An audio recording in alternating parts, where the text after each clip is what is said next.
Bonjour à tous, j'espère que vous allez bien. Aujourd'hui, nous allons étudier 4 préfixes grecs et latins qui vont nous aider à comprendre le sens de 12 mots. Donc nous allons faire un petit quiz dans lequel je vais vous lire la définition de 12 mots et vous allez devoir choisir parmi une liste que je vous ai préparée. Donc les 4 préfixes que nous allons étudier ensemble sont les suivants. Donc nous avons d'abord poly qui nous vient du grec polous et qui signifie nombreux.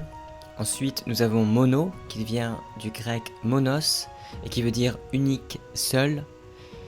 Ensuite, du côté latin, nous avons pluri, qui vient du latin plures, qui signifie plus d'un. Et enfin, nous avons uni, qui vient de unus en latin, et qui veut dire un seul.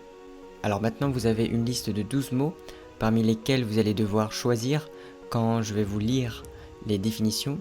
Donc le premier mot, c'est monocle.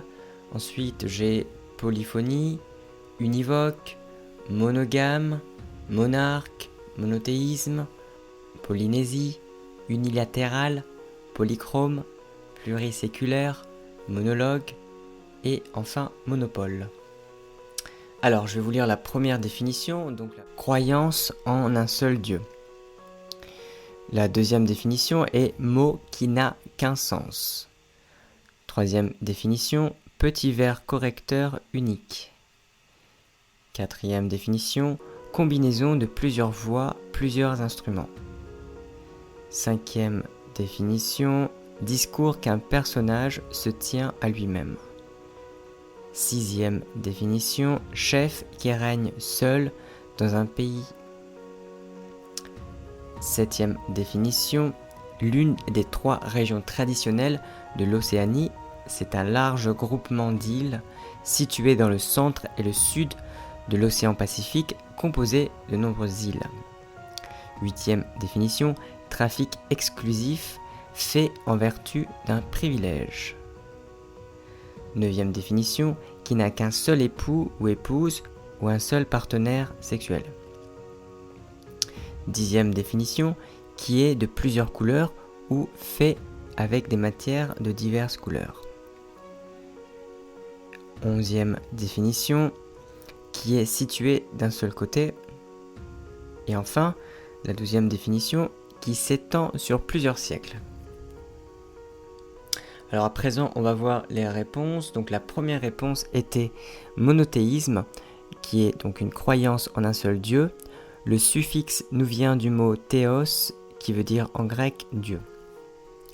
La deuxième définition correspondait au mot univoque, donc c'est-à-dire un mot qui n'a qu'un seul sens, qui nous vient du latin vox, la voix.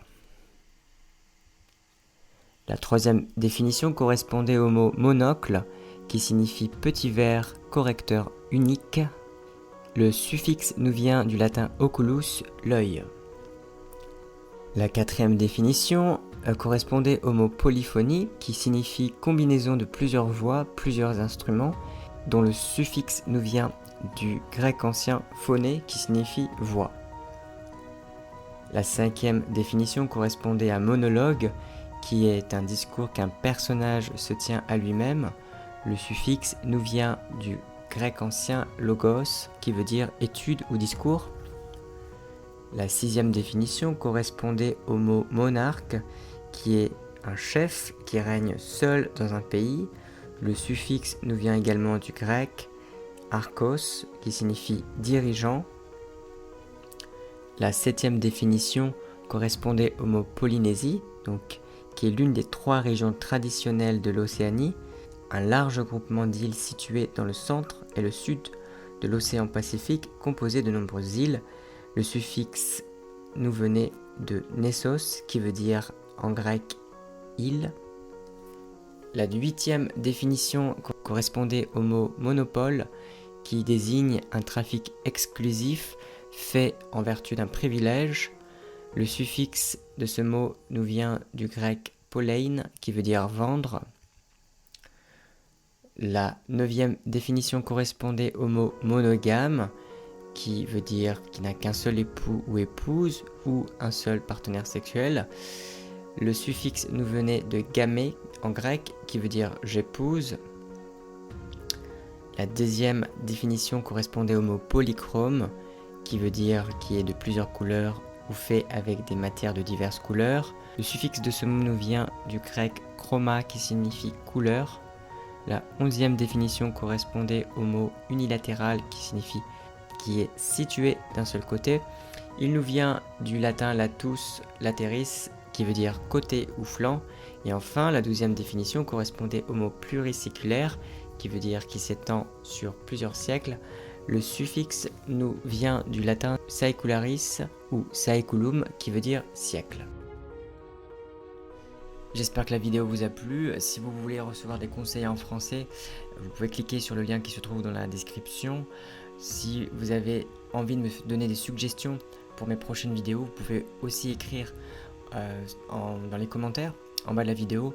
Ça pourra me donner de l'inspiration et ça pourra aussi me donner une idée de ce qui vous plaît vraiment. Voilà, donc je vous souhaite une bonne soirée ou une bonne journée et je vous dis à la prochaine.